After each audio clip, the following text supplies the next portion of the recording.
Las personas se podían disfrazar sin levantar protestas y sospechas como hoy vemos.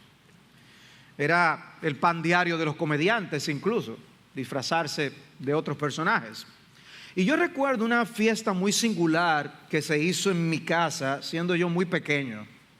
Y probablemente yo tenía unos 5 años o algo así, de lo que puedo recordar. Era una fiesta en la que las mujeres tenían que disfrazarse de hombres y los hombres tenían que disfrazarse de mujeres. Y hasta mis abuelos se disfrazaron. Y eso fue algo muy singular. Y había que ver la reacción de las personas cada vez que llegaba una pareja y tenían que mirar 2 veces para descubrir quiénes eran. Para unos era más obvio que con otros. Y yo recuerdo que cuando vi a mi papá, me dio miedo acercarme. Como niño, ver las fotos después era mucho más agradable, era algo de lo que nos reíamos viendo todas las fotos, pero en ese momento para mí fue impactante. Y todo fue bastante sano, memorable. Pero como todo el mundo sabía quién estaba debajo de cada disfraz, no era tanta sorpresa, por así decir. Después debía tener yo unos 10 u 11 años, cuando se me ocurrió un día salir a la calle de mi casa con una máscara que alguien me había prestado, que ocultaba completamente mi rostro, y ponerme ropa de mi mamá encima. Ya yo solamente vivía allá con mi mamá, mi papá ya se habían divorciado. Y la idea era simplemente que no me reconocieran. Y ahí andaba yo con tacos, un faldón y una blusa, un cinturón y la cabeza cubierta. Mi mamá me ayudó para que todo funcionara bien. Y así yo recorría toda la calle visitando las casas de los vecinos para ver si descubrían quién estaba debajo de todo eso. Y fue todo un éxito. El pasaje que fue leído ante ustedes y que yo quiero compartir con ustedes hoy contiene la historia de alguien que también se disfrazó, pero sin éxito. La esposa de Jeroboam. Y lo primero que quiero mencionar son los primeros 3 versículos que nos muestran la historia de un rey en apuros. Un rey en apuros que busca encubiertamente la palabra de Dios. Ese es el primer punto de nuestro bosquejo. Por aquel tiempo Abías, hijo de Jeroboam, se enfermó. Y traten de no confundir a Abías con Ahías. Se van a aparecer los nombres. Abías es el hijo de Jeroboam. Ahías es el profeta que participa en la historia. No sabemos la edad, pero este hijo había enfermado. No parecía ser un bebé. Y Jeroboam dijo a su mujer: levántate ahora y disfrázate para que no conozcan que eres la mujer de Jeroboam, y ve a Silo. Obviamente ella debía cubrirse de tal manera que ni levantara sospecha de quién ella era. Ahí está el profeta Ahías, que dijo de mí que yo sería rey sobre este pueblo. Él recuerda al profeta Ahías como aquel que le había profetizado correctamente, que había dicho algo acerca de él, y lo veremos, y se cumplió. Ve donde él. Toma en tus manos 10 panes y tortas y un jarro de miel y ve a él. Él te dirá lo que ha de suceder al niño. Pero no quiero compartir esta historia y asumir que todo el que está aquí sabe acerca de esta historia. Jeroboam, ¿quién era este hombre? Es importante que conozcamos algo de su trasfondo. Después que David y Salomón fueron reyes sobre Israel, el reino se dividió en 2 partes. Estaba el reino del sur, o Judá, que quedó bajo la dirección de Roboam, el hijo de Salomón. Y estaba el reino del norte con sus 10 tribus, que quedó bajo el reinado de Jeroboam. La historia de Israel es un testimonio vivo de lo que sucede cuando nosotros no prestamos atención a las advertencias de Dios. Y parte de lo que ocurre con esta división del reino y lo que ahora veremos en esta historia que se dice que ocurriría con Jeroboam es precisamente por esto. No prestamos atención a las advertencias de Dios. El Señor les había advertido que se cuidaran de las influencias de las naciones paganas. Dice Primero de Reyes 11:2, de las naciones acerca de las cuales el Señor había dicho a los hijos de Israel: no os uniréis a ellas, ni ellas se unirán a vosotros, porque ciertamente desviarán vuestro corazón tras sus dioses. Pero Salomón se apegó a ellas con amor.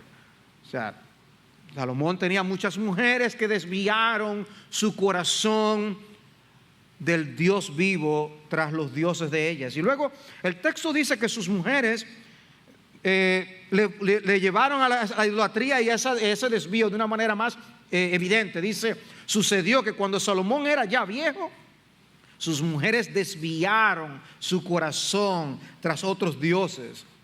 Y su corazón, oigan esto, no estuvo dedicado por entero al Señor su Dios, como había estado el corazón de David. David fue mencionado en la lectura, ¿recuerdan? En el capítulo 14 como un ejemplo de alguien que obedeció a Dios. En el capítulo 11 también, porque Salomón siguió a Astoret, diosa de los sidonios, y a Milcom, ídolo abominable de los amonitas. Salomón hizo lo malo a los ojos del Señor y no siguió plenamente al Señor como le había seguido su padre David. Entonces Salomón edificó un lugar alto a Quemos, ídolo abominable de Moab, en el monte que está frente a Jerusalén, y a Moloc, ídolo abominable de los hijos de Amón. Así hizo también para todas sus mujeres extranjeras, las cuales quemaban incienso y ofrecían sacrificios a sus dioses. ¡Qué terrible! Y dice ahí en el versículo 9: el Señor se enojó con Salomón porque su corazón se había apartado del Señor. Triste historia con Salomón. Y luego en ese mismo capítulo, en el versículo 11 dice: y el Señor dijo a Salomón: ¿por qué has hecho esto? Y no has guardado mi pacto y mis estatutos que te he ordenado. Ciertamente arrancaré el reino de ti y lo daré a tu siervo. Sin embargo, no lo haré en tus días por amor a tu padre David, sino que lo arrancaré de la mano de tu hijo. Hablando de Roboam.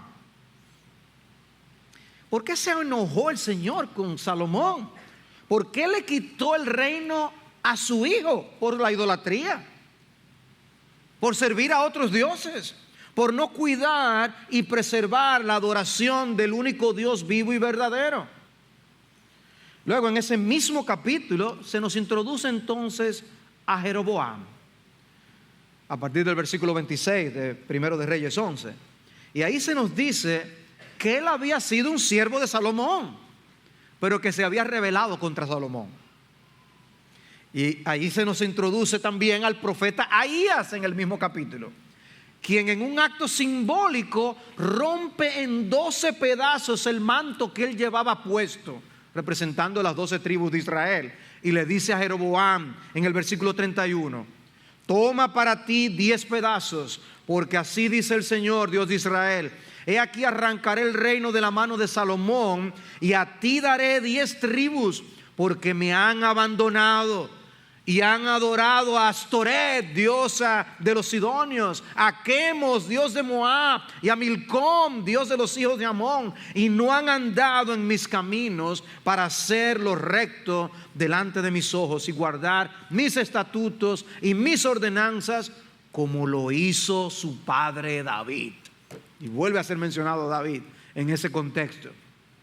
Pero no dejen de observar el tema de la idolatría en que había caído el pueblo, y también el tema de la obediencia que se destaca que había mostrado el rey David, en contraste con la desobediencia de Salomón, y luego, como veremos, mostró Jeroboam. El profeta Ahías en ese contexto profetiza que Jeroboam vendría a ser rey sobre el reino del norte. O sea, en ese momento escuchar una profecía así era, se cumplirá lo que dijo ese profeta. Y junto con esas palabras de profecía dio unas palabras de advertencia a Jeroboam. En el versículo 38 de ese capítulo 11 dice: si escuchas todo lo que te ordeno y andas en mis caminos y haces lo recto delante de mis ojos, guardando mis estatutos y mis mandamientos, como hizo David mi siervo, entonces estaré contigo y te edificaré una casa perdurable como la que edifiqué a David, y yo te entregaré a Israel. ¿Qué advertencia? Estaba siendo profetizado. Es Dios quien lo está levantando. Y Dios le dice que iba a estar con él si tan solo él muestra obediencia tipo la de David. Salomón, por esta razón, quiso luego dar muerte a Jeroboam. Jeroboam tiene que salir huyendo a Egipto y se esconde hasta que muere Salomón. Y entonces es que le sucede a Roboam, a Salomón, y ya ustedes conocen cómo se dividió el reino con Roboam en el sur y el norte, y queda Jeroboam con el reino del norte. Cuando él asciende al trono, al poco tiempo mostró sus verdaderos colores. Como no quería que el pueblo fuera a Jerusalén a ofrecer sacrificios en el templo, pues si se me van para el sur, a lo mejor después se quieren quedar, y empiezo yo a perder influencia sobre ellos. Déjame yo hacer dos lugares de adoración aquí. Y puso uno en Betel y otro en Dan. Eso es los puntos más al sur y más al norte de la extensión del reino del norte. De esa manera, cualquiera que estuviera en el reino del norte no tenía que irse a Jerusalén, y podía ir a uno de esos dos lugares altos que él había inventado para la supuesta adoración de Dios. Dios le había dicho que cuidara su corazón. Dios le había dicho que fuera obediente. Y sin embargo, no solo pecó él, sino que también fue causante de gran parte del desvío del pueblo de Israel. Ese es el Jeroboam de nuestra historia que leemos en el capítulo 14, y que ahora está en apuros porque tiene su hijo enfermo. Interesante el nombre que le puso a su hijo, Abías, que significa mi padre es Yahvé. Tenía él la confianza de que realmente era hijo de Dios. Era una pretensión, porque él mismo vivía como un enemigo de Dios.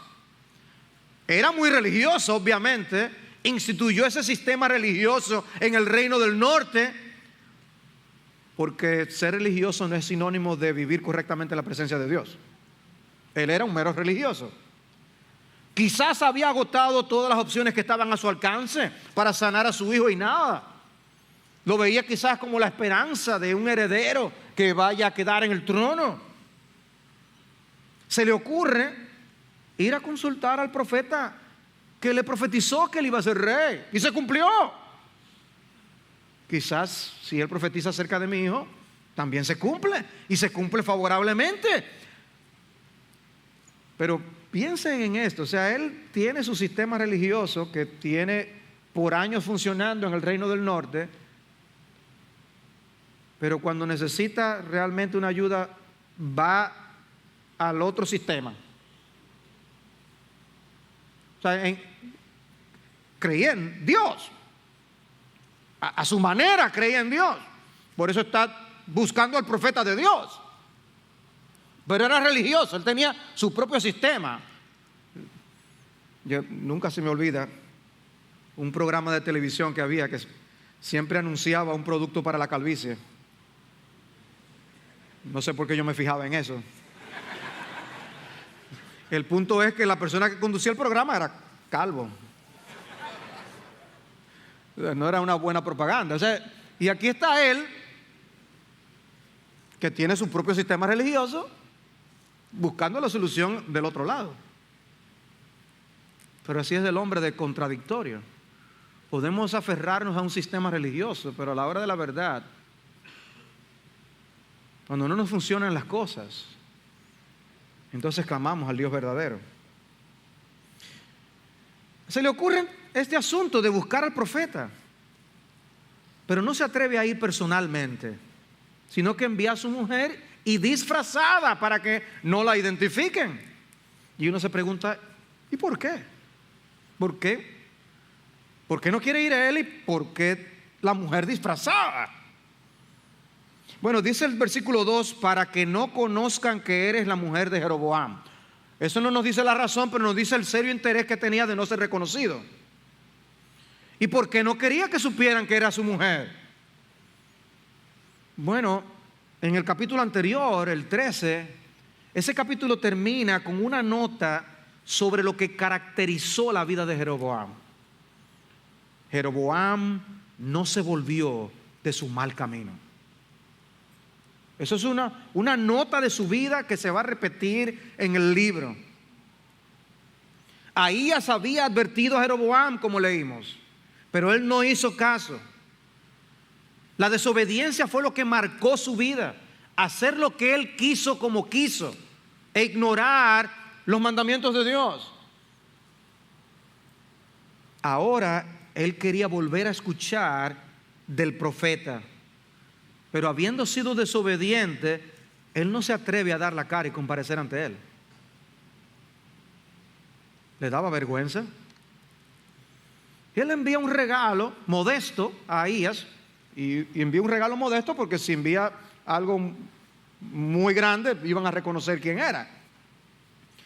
Pero pensaría él que con ese regalo él podía de alguna manera tornar las cosas a su favor y que Ahías se viera comprometido a decirle una palabra favorable sobre su hijo.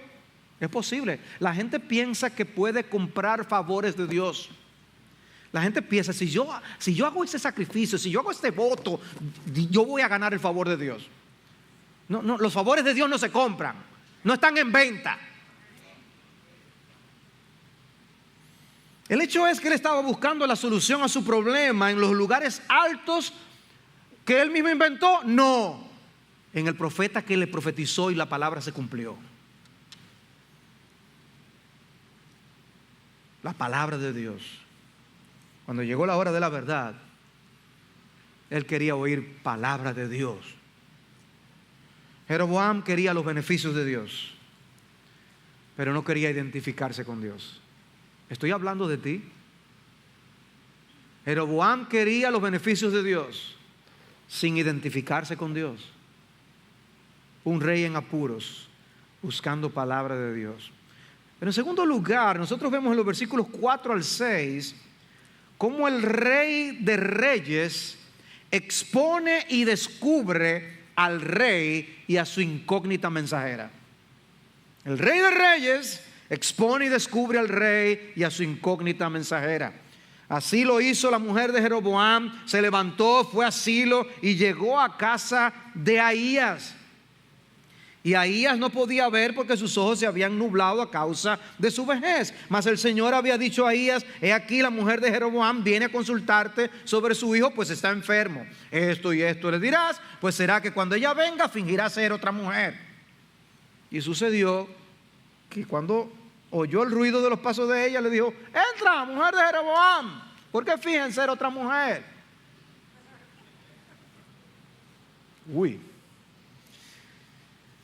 A los reyes y a los hombres que están en posiciones de autoridad se les olvida que hay uno más grande que ellos que lo colocó allí. Eso es lo que Pablo nos enseña en Romanos 13. Los humos se les suben a la cabeza, como decimos. Jeroboam había decidido desoír a Dios, ignorar a Dios, pero ahora quiere algo de Dios y entonces lo trata como si Dios pudiera ser engañado. O sea, este es el profeta que me puede ayudar. Él predijo que yo iba a ser rey y él puede decir qué va a pasar con mi hijo, pero no sabe distinguir si yo estoy disfrazado o no. Como raro. Ese es el Dios que me va a ayudar. Ahora, ¿quién es el verdadero soberano? Pero bueno, a mí me encanta cómo Pablo lo dice de una manera inconfundible en 1 Timoteo 6, versículo 14. Dice que guardes el mandamiento sin mancha ni reproche hasta la manifestación de nuestro Señor Jesucristo, la cual manifestará a su debido tiempo el bienaventurado y único soberano, el Rey de Reyes y Señor de Señores. El único soberano, no hay más. A ese quería engañar Jeroboam. Y con su plan, obviamente le estaba subestimando a Dios. Él obviamente cree que hay un Dios del que busca mensaje en su profeta, pero el Dios en el que él cree es de otro tamaño, de que verdaderamente es como cantábamos, nuestro Dios es demasiado grande. Aparentemente el profeta estaba ciego. Quizás Jeroboam lo sabía, quizás no lo sabía, el texto no lo dice. Pero es indiferente con respecto al tema de nuestra historia. El hecho es que si su mujer se presentaba tal y como ella era, iban a poder identificar que era la mujer de Jeroboam y se lo iban a decir entonces al profeta. Pero es maravilloso ver cómo Dios le comunica al profeta todo antes de que llegara esta mujer. La mujer de Jeroboam viene a consultarte sobre su hijo. Le dio el detalle de qué es lo que ella viene a hablar. ¿Qué es lo que pasa con su hijo? Que está disfrazada. Y el disfraz resultó ser totalmente inservible. Por eso el título del mensaje: un disfraz inútil. Con Dios no sirve de nada el disfrazarnos. Nos inquieta que los gobiernos tengan sistemas de vigilancia y métodos de control que les permita conocer información privada de las personas. El hecho de que conozcan los lugares que frecuentamos, nuestras transacciones, con quién nos comunicamos, eso nos hace sentir incómodos. Y se nos olvida, sin embargo, que los ojos de Dios están sobre todos nosotros en todo tiempo. Que no hay escondrijos para Dios, que lo sabe absolutamente todo, que tenemos disfraces, pero que a Él no le ocultan nada de nuestros corazones. Lo sabe absolutamente todo. Por más que el hombre quiera disfrazarse, tarde o temprano Dios lo descubrirá. No hay manera de escondernos de Dios. Dice el Salmo 139: oh Señor, tú me has escudriñado y conocido. Tú conoces mi sentarme y mi levantarme. Desde lejos comprendes mis pensamientos. Tú escudriñas mi senda y mi descanso, y conoces bien todos mis caminos. Aún antes de que haya palabra en mi boca, he aquí, oh Señor, ya tú la sabes toda. ¿Qué conocimiento tiene Dios de cada uno de nosotros? A la perfección, al dedillo. Nuestro Dios es el Dios que expuso el pecado de Ananías y Zafira. Esa historia que aparece en Hechos capítulo 5. Creían que habían inventado el método perfecto para ganar puntos en la opinión de los demás. Hechos 4 termina con Bernabé, que vendió una propiedad y dio el dinero para el bien de la iglesia. Ananías y Zafira ven esto y dicen: pero nosotros podemos ganar unos punticos ahí también. Vamos a vender una propiedad y nada más vamos a dar a la iglesia una parte del dinero. Y vamos a hacer creer que estamos dando todo lo que costó la propiedad. ¿Tú estás de acuerdo, Zafira? Está bien, mi amor. Nadie los obligó a hacerlo. Tenían toda la libertad de dar la cantidad que quisieran. Pero marido y mujer se pusieron de acuerdo para hacer creer que estaban dando todo el dinero. Y yo me pregunto aún, ¿cómo catalogaría nuestra sociedad lo que ellos hicieron? Si tú quieres dar tanto, que si no, ¿cuál es el problema? ¿Cuál es el show? El hecho es que Dios lo vio con mucha seriedad. Dice Hechos 5:3: mas Pedro dijo: Ananías, ¿Por qué ha llenado Satanás tu corazón para mentir al Espíritu Santo y quedarte con parte del precio del terreno? Mientras estaba sin venderse, no te pertenecía. O sea, en otras palabras, tú no tenías que vender nada. Y después de vendida, no estaba bajo tu poder. Te podías quedar con el dinero si querías también.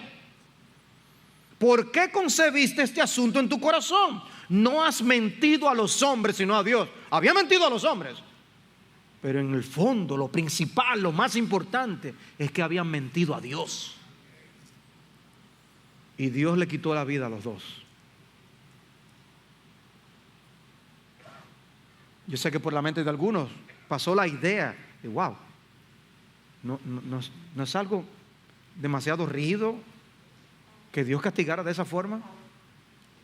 Pudiéramos quizás sentarnos a discutir acerca de eso. El punto es que Dios hizo lo que hizo.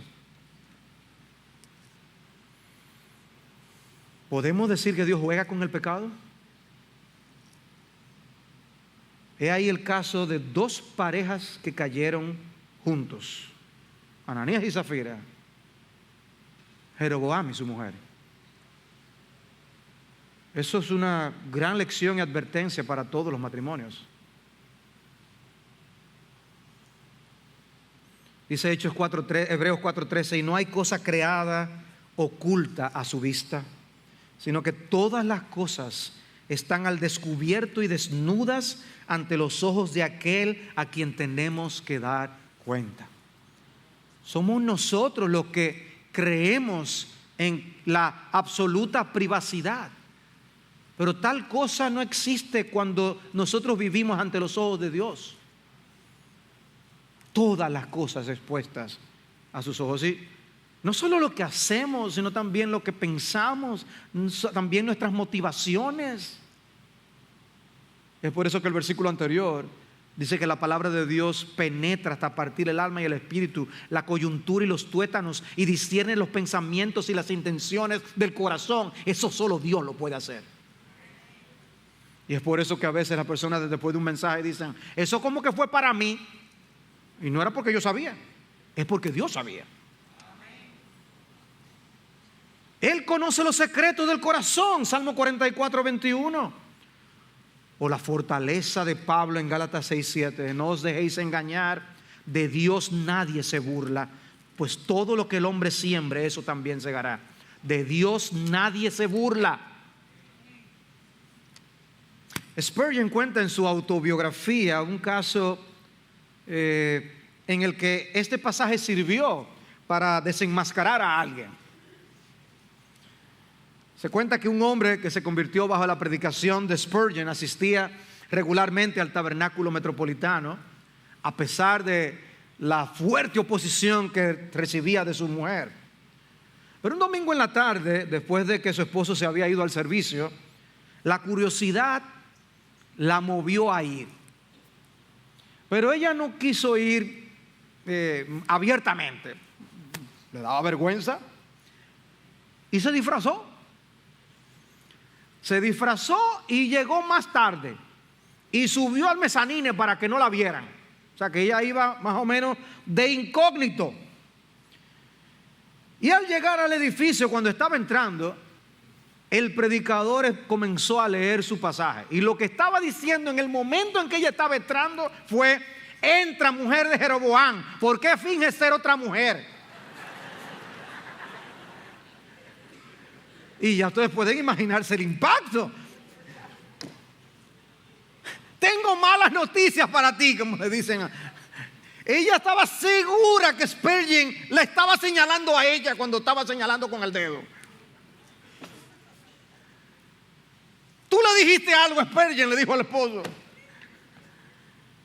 No era Dios que le estaba persiguiendo. Y al que le sirve el sombrero que se lo ponga, como dicen, parece que ella se sintió aludida.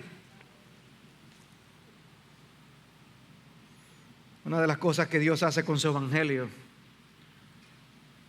es mostrarte que Él lo sabe todo. Y que por tanto necesitas con urgencia que Él perdone y limpie todo eso que Él ya sabe. Porque cuando el evangelio viene con poder a un corazón, Cuando tú entiendes quién es Dios y lo que tú eres en su presencia, en la presencia de un Dios santo, tus pecados es como si pasan como una película por tu mente. Y es como si tú tuvieras la sensación de: he sido descubierto. Y es entonces cuando el alma tiene convicción de pecado y huye a Cristo para encontrar refugio, el único refugio para el perdón y la limpieza de sus pecados. Eso hace el Evangelio.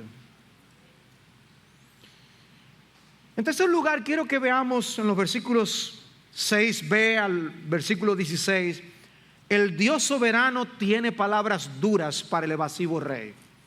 El Dios soberano tiene palabras duras para el evasivo rey. El mensaje que Dios le envió a Jeroboam consta de 4 partes, lo que está en estos versículos, y de leyendo de a poquito en ese sentido. Y lo primero que vemos es que hay una denuncia de los pecados de Jeroboam en los versículos 6b hasta el versículo 9.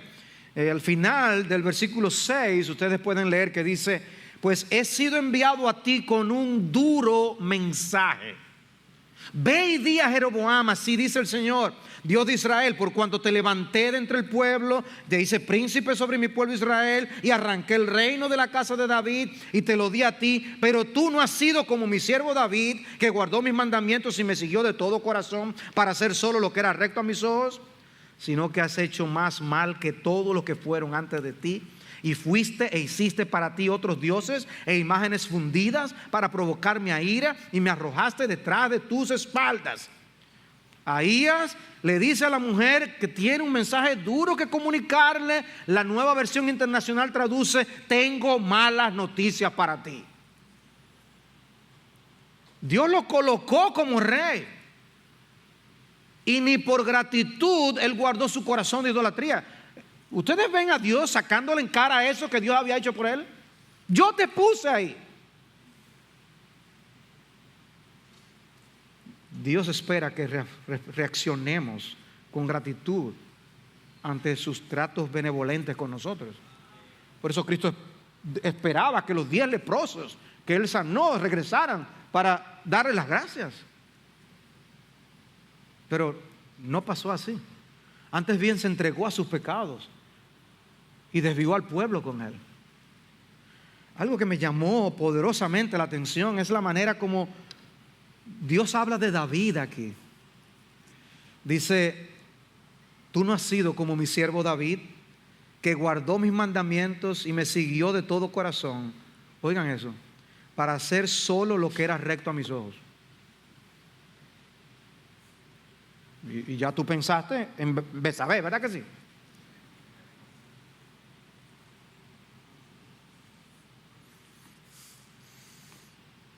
Oh, amados,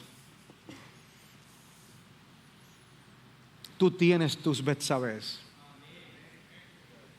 sexuales o no sexuales. Tú tienes tus pecados, que de sacarlos a la luz sería la mancha que sería notable en la sociedad y sería reconocido por eso. Pensamos en David y pensamos en eso, pero Dios no. Dios no. Me siguió de todo corazón para hacer solo lo que era recto ante mis ojos. David ¿había cometido el pecado con Betsabé o no cuando se dice esto? Obviamente. Pero es como si no estuviera en el panorama. Oh, la justicia de Dios que es otorgada al hombre. Qué bendición la justicia de Dios que se revela por fe y para fe. ¿Cómo Dios puede ver a un pecador perdonado de esa forma? Eso escapa a la comprensión. Pero así está viendo Dios a David. Sino que tú has hecho mal. Y entonces señala a Jeroboam lo que había hecho. Y cuando se declara en el capítulo 12, se expresa lo que había hecho Jeroboam. Dice en el versículo 28 del capítulo 12, allí el rey tomó consejo, hizo 2 becerros de oro y dijo al pueblo: es mucho para vosotros subir a Jerusalén. He aquí vuestros dioses, oh Israel, los cuales te hicieron subir de la tierra de Egipto. 2 becerros de oro. Puso uno en Betel y el otro lo puso en Dan. Y esto fue motivo de pecado, porque el pueblo iba aún hasta Dan a adorar delante de uno de ellos. Él instituyó fiestas para celebrar a esos becerros. Y Dios le está diciendo: Jeroboam, ¿cómo te atreviste a hacer eso? Y entonces en ese contexto se le da el anuncio de castigo a toda su dinastía, versículos 10 y 2 y 11. Por tanto, aquí yo traigo mal sobre la casa de Jeroboam, y cortaré de Jeroboam a todo varón, tanto esclavo como libre en Israel. Barreré completamente la casa de Jeroboam como se barre el estiércol hasta que desaparece del todo. Dice: cualquiera de los de Jeroboam que muera en la ciudad se lo comerán los perros. Vendrán las aves del cielo, porque el Señor ha hablado. Y ya esas consecuencias habían sido profetizadas casi literalmente en Deuteronomio 28. Y la mención del estiércol en el versículo 10 nos da una idea de cómo olían para Dios los pecados de Jeroboam. Y la frase final del versículo 11 nos deja saber de qué se trata todo esto. Que si Dios dice algo, no hay nada que discutir. La autoridad de Dios no está en juego. Es lo que Dios dice, eso se cumplirá. Y luego se anuncia en los versículos 2 y 13 la muerte del niño, de una manera muy singular. Y si tú levántate, vete a tu casa, cuando tus pies entren en la ciudad, el niño morirá. Y oigan esto: y todo Israel hará duelo por él y lo sepultarán, pues solo este de la familia de Jeroboam irá a la sepultura, porque de la casa de Jeroboam solo en él fue hallado algo bueno hacia el Señor, Dios de Israel. Una manera sumamente extraña de hablar de Abías, el hijo de Jeroboam. El que él muriera una muerte natural y que el pueblo lo llorara era una misericordia divina. En otras palabras, para Dios hay cosas peores que morirse. ¡Wow! Y él fue el único de los hijos de Jeroboam que fue sepultado debidamente. El único. Llama la atención. Y que se diga que Dios halló algo bueno en él. No sabemos la edad que él tenía, pero dice que Dios vio en él algo por lo cual lo trató de otra forma. Muchas preguntas se pueden levantar en nuestras cabezas, pero llama la atención que el autor no hace ni el más mínimo esfuerzo para contestar nuestras preguntas. Él simplemente compartió lo que compartió. Es como si algo que quedara completamente cubierto por la soberanía de Dios. Y luego entonces hay un anuncio de un nuevo rey que marcaría el destierro de Israel. Posiblemente el hijo siguiente al que se menciona al final del capítulo, que subió al trono de Jeroboam. Dice: el Señor levantará para sí un rey sobre Israel que destruirá la casa de Jeroboam. Dice: el Señor herirá a Israel como se agita una caña en el agua. Arrancará a Israel de esta buena tierra, hablando del destierro. Y abandonará a Israel a causa de los pecados que cometió Jeroboam y con los cuales hizo pecar a Israel. Los pecados de Jeroboam produjeron consecuencias desastrosas, provocaron el final del reino del norte. Es cierto que cada quien es culpable de sus propios pecados, pero Jeroboam cargó con gran parte de la culpa de lo que sucedió con Israel. El Señor lo acusó de hacer pecar a Israel. Oigan eso. No tenemos todo el tiempo para buscar las referencias, pero la historia de los reyes del norte quedó marcada por Jeroboam. No solo provocó él la ira del Señor, sino que vez tras vez se dice de otros que anduvo en el camino de Jeroboam y en el pecado con que hizo pecar a Israel. Esa frase se repite vez tras vez en los libros de Reyes. Él fue la causa del desastre del pueblo y cómo hizo que otros reyes fueran marcados por su propia conducta. No se apartó de los pecados de Jeroboam, se aferró a los pecados de Jeroboam. Es el tipo de frases que aparecen en el libro. Y Cristo tiene duras palabras para aquellos que hacen pecar a otros. Como dice Marcos 9:42, y cualquiera que haga tropezar a uno de estos pequeñitos que creen en mí, mejor le fuera si se le hubieran atado al cuello una piedra de molino de las que mueve un asno y lo hubieran echado al mar. Wow. Eso es Cristo hablando. Y dije, si tu mano te es ocasión de caer, córtala. Te es mejor entrar en la vida manco que teniendo las dos manos ir al infierno, al fuego inextinguible. ¿Juega Dios con el pecado? El Señor nos guarde de tener la reputación de Jeroboam, nos libre de ser causa de tropiezo a nuestros hijos y a otros que están a nuestro alrededor. Qué responsabilidad es ser padres, qué responsabilidad es tener influencia sobre otros, qué responsabilidad tan grande es.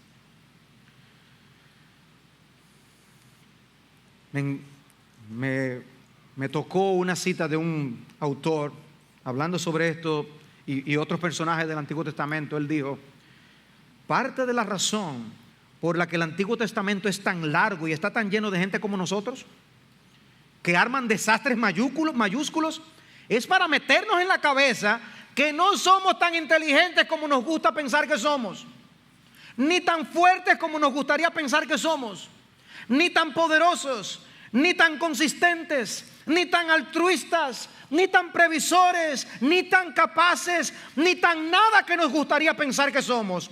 Siempre estamos a solo un par de malas decisiones, a un par de dichos irreflexivos, a un par de conclusiones precipitadas del desastre total. Cuando yo leí eso, qué responsabilidad. Qué responsabilidad con nuestras propias vidas y la manera como afectamos las de otros. Oh, que Dios nos guarde. Dios envió palabras duras a Jeroboam. ¿Cómo debió reaccionar? ¿Cómo debió responder Jeroboam? Bueno, la única respuesta correcta a las duras palabras de Dios, a las malas noticias de Dios, es el arrepentimiento. Él debió hacer lo que luego vemos hacer a los ninivitas en el libro de Jonás, quienes, habiendo escuchado el anuncio de que su ciudad sería destruida en un plazo de 40 días, se arrepintieron y Dios les preservó la vida. Porque Dios no va a cambiar su palabra para hacerla más agradable a ti. Ciertamente hay un evangelio de buenas nuevas de salvación. Pero los pecadores tienen que prestar atención primero a las malas noticias de Dios, porque sólo así apreciaremos y disfrutaremos el contenido de las buenas noticias. En cierta ocasión Jesús anunció a los hombres el camino de salvación, diciéndoles que tenían que creer en Él, que debían venir a Él y buscarle como el gran sustento de sus almas, como la verdadera comida y bebida de sus almas. Y la reacción de muchos fue decir: dura es esta declaración, ¿quién puede escucharla? Uy, qué duro habla este hombre, criticando a Jesús. Y Jesús le dijo: ¿les escandaliza esto? ¿El Espíritu es el que da vida? ¿La carne para nada aprovecha? Las palabras que yo os he hablado son espíritu y son vida. Pero hay algunos de vosotros que no creéis, porque Jesús sabía desde el principio quiénes eran los que no creían. Me recuerda a alguien que descubrió a una mujer que fue disfrazada. Y dice: como resultado de esto, muchos de sus discípulos se apartaron y ya no andaban con él. Oigan eso. O sea que si a nosotros como predicadores algunos digan: ay, a mí no me gustó eso que dice el predicador, a Cristo se lo hicieron, imagínense. Dice que algunos dijeron: ay no, a mí no me gusta ese predicador, me voy. ¿Y saben lo que hizo Jesús? Llamó a sus discípulos y le dijo: ¿ustedes se quieren ir también? Y ustedes recuerdan la famosa palabra de Pedro: Señor, ¿a quién iremos? Tú tienes palabra de vida eterna. O sea, cuando viene la palabra dura de Dios, como la que Dios le dijo a Jeroboam, ¿a dónde vamos? Al Señor. No hay otro sitio donde ir. ir en arrepentimiento al Señor. Esas palabras duras de Dios son la bendición de tu alma para que tú puedas disfrutar las palabras dulces del Señor, que te comunican su perdón, que te hablan de su amor. Pero primero tienes que entender quién es Él y quién tú eres en su presencia. Y corre a Él, corre con todas tus fuerzas a refugiarte en el único refugio que es nuestro Señor Jesucristo. Mi último encabezado, de los versículos 17 al 20, Dios cumple lo que promete. Dios cumple lo que promete. Entonces la mujer de Jeroboam se levantó y se fue y llegó a Tirsa, y al entrar ella por el umbral de la casa, el niño murió. Y todo Israel lo sepultó e hizo duelo por él conforme a la palabra que el Señor había hablado por medio de su siervo el profeta Ahías. Dios cumple lo que promete. Y ese es el énfasis de esta porción, conforme a la palabra que el Señor había hablado por medio de su siervo. No sabemos lo que dijo la mujer, solo que se levantó y se fue. Pero el punto de este texto está sobre la veracidad de la palabra que Dios había hablado a través de su siervo. Yo les había dicho anteriormente cómo Ahías había profetizado que Dios daría el reino del norte a Jeroboam. Eso fue en el capítulo 11. Cuando Roboam, el hijo de Salomón, comete el error de no escuchar los consejos de los ancianos del pueblo, en el capítulo 12 ocurre esto. El autor nos explica qué es lo que estaba pasando. Y dice, él no escuchó para que él confirmara la palabra que el Señor había hablado por medio de Ahías. Se cumplió exactamente como Dios había dicho. Y el reino se dividió. Y aquí no es diferente. Él debía prestar atención a la advertencia de la palabra de Dios con toda seriedad. Jeroboam se fue, se murió. Es lo que vemos en los últimos versículos del capítulo de nuestro texto. Pero quedó la firme y segura palabra de Dios, porque sécase la hierba, marchítase la flor, mas la palabra del Dios nuestro permanece para siempre. Toma en serio la palabra de Dios. Toma en serio las advertencias de Dios. Toma en serio las ofertas de Dios para brindar refugio y salvación a tu alma. Toma en serio a Dios. Y Jeroboam es una ilustración de todos aquellos que solo buscan a Dios cuando quieren un favor suyo, cuando están en una gran necesidad, cuando están desesperados. Porque si les queda alguna forma de solucionar su problema sin Dios, lo usarán, pero Dios es su último recurso al cual acudir. Y Cristo mismo denunció a aquellos que le buscaban por los beneficios que podían obtener en Juan 6:26. Ustedes vienen porque han comido de los panes que yo les he dado. No busques a Dios, ni busques su palabra solo por lo que tú puedes conseguir de Él. Búscalo a Él mismo. Búscale mientras puede ser hallado. No es lo suyo lo que tú necesitas, lo necesitas a Él. Haz de la búsqueda de Dios una rutina para tu alma. Buscad al Señor mientras puede ser hallado. Llamadle en tanto que está cerca. Abandone el impío su camino y el hombre inicuo sus pensamientos, y vuélvase al Señor, que tendrá de él compasión, al Dios nuestro, que será amplio en perdonar. Ve a Dios como estás, sin pretensiones. ¿De qué sirve pretender lo que tú no eres? La mujer de Jeroboam fue descubierta. Saúl quedó expuesto cuando visitó la divina de Endor. Adán y Eva intentaron ocultarse de Dios inútilmente. Porque Dios sabe lo que tú eres. Dios sabe dónde tú estás. Ve a Él como eres. Confiésale tus pecados. Confía únicamente en la justicia de Jesús y no en la tuya. No necesitas ningún disfraz. Confiesa tus pecados delante de Él y vístete con la vestidura correcta, la justicia de nuestro Señor Jesucristo. No tienes que darle la impresión a Él de nada, porque Dios sabe lo que tú eres y es imposible engañarlo. ¿Estás preparado para llegar al día del tribunal de Dios? el día del juicio, donde las cosas secretas de los hombres serán reveladas? ¿O te has vestido de la única justicia posible para salir absuelto en aquel día? Quiere el Señor mostrarte esa gran misericordia, que habiendo entendido las malas noticias de que tú eres un hombre pecador, una mujer pecadora y que necesitas el perdón de Dios, acudas a Cristo, quien te limpiará de todos tus pecados y te dará el don de la vida eterna. Búscalo a Él.